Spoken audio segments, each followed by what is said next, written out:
Hello दोस्तों, मैं अनुराग आप सभी का एग्ज़ाम लिव ऑन चैनल में स्वागत करता हूं। दोस्तों, आज हम हिस्ट्री का नया चैप्टर महाजनपद पढ़ेंगे, जिससे हर एक एग्जामिनेशंस में जहां पे हिस्ट्री यानी कि जीके क्वेश्चंस आते हैं, वहां पे 3 से 4 क्वेश्चन इजीली हर एक शिफ्ट में क्वेश्चन बनता है महाजनपद से।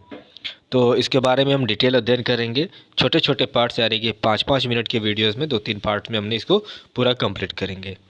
और स्टार्ट करने से पहले मैं आपको कुछ बातें बता दूं। यदि आप हमारे चैनल पर नए हैं तो हमारे चैनल को सब्सक्राइब कर लीजिए, वीडियोस को लाइक करिए, फैमिली फ्रेंड्स में शेयर करिए। टेलीग्राम ग्रुप का लिंक डिस्क्रिप्शन में दिया गया है, उसे जाके भी ज्वाइन कर लीजिए। और प्लेलिस्ट बनाया गया है पूरे वीडियोस का, वहाँ पे जाके आप वीडियोस को स्टेप बाय स्टेप देखिए और अच्छे से पढ़ाई करिए ताकि सफलता आपको मिले। चलिए स्टार्ट करते हैं महाजनपद के बारे में। तो कुल मिला के 16 महाजनपद हैं। ये इम्पोर्टेंट क्वेश्चन है, आप याद करके रखिएगा इसको कि गार्डन चाइल्ड ने अपनी पुस्तक अर्बन रिवॉल्यूशन में महाजनपद को द्वितीय नगरीय सब क्रांति का कहा है। यानी कि जो पहली नगरीय क्रांति थी वो हड़प्पा सिविलाइजेशन था, हड़प्पा सभ्यता था, जिसे सिंधु घाटी सभ्यता भी कहते हैं। और उसके बाद आपका दूसरा जो नगरीय सभ्य क्रांति या फिर सभ्यता आता है जो फेमस है, वो गार्डन चाइल्ड के अनुसार उनकी अर्बन रिवॉल्यूशन बुक में महाजनपद को बताया गया है। बौद्ध और जैन धर्म ग्रंथों से पता चला है कि 16 शताब्दी का भारत विभिन्न राज्यों में विभक्त था। यानी कि बौद्ध और जैन धर्म के जो ग्रंथ हैं उनसे पता चला है कि 16 शताब्दी का जो भारत था वो विभिन्न राज्यों में बटा हुआ था। ठीक है।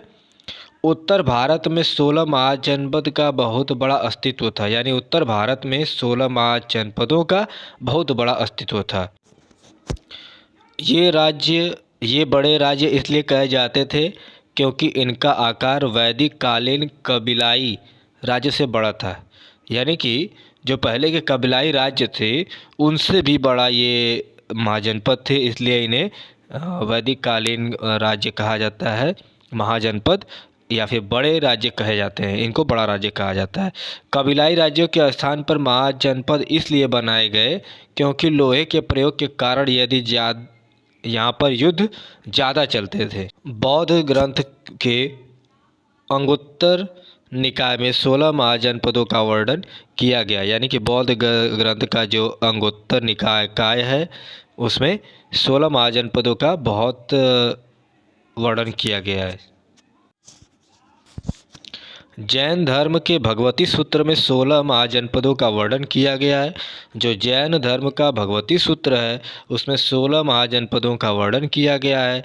4 शक्तिमान महाजनपद इस प्रकार हैं, जिसमें मगध, कौशल, वत्स्य, अवंती शामिल हैं। इन चारों महाजनपदों में सबसे बड़ा महाजनपद मगध था। मगध इन सभी का सबसे बड़ा महाजनपद था। चलिए नेक्स्ट पर चलते हैं।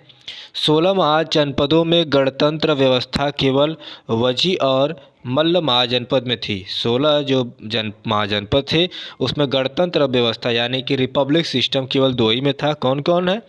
ये क्वेश्चन आता है कि वजी और मल्ल में रिपब्लिक सिस्टम है।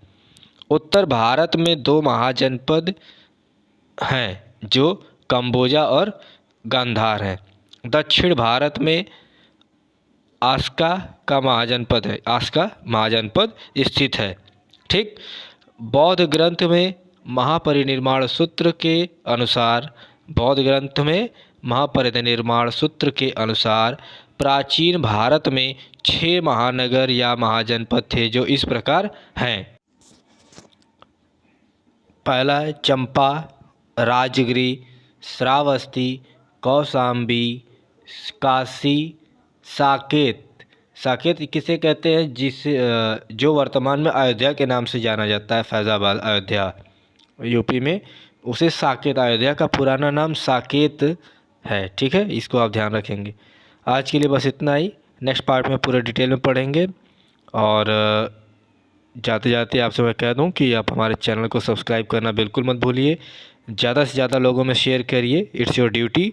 और फैमिली फ्रेंड्स रिलेटिव्स में शेयर करिए। टेलीग्राम ग्रुप को ज्वाइन कर लीजिए। Thank you for watching.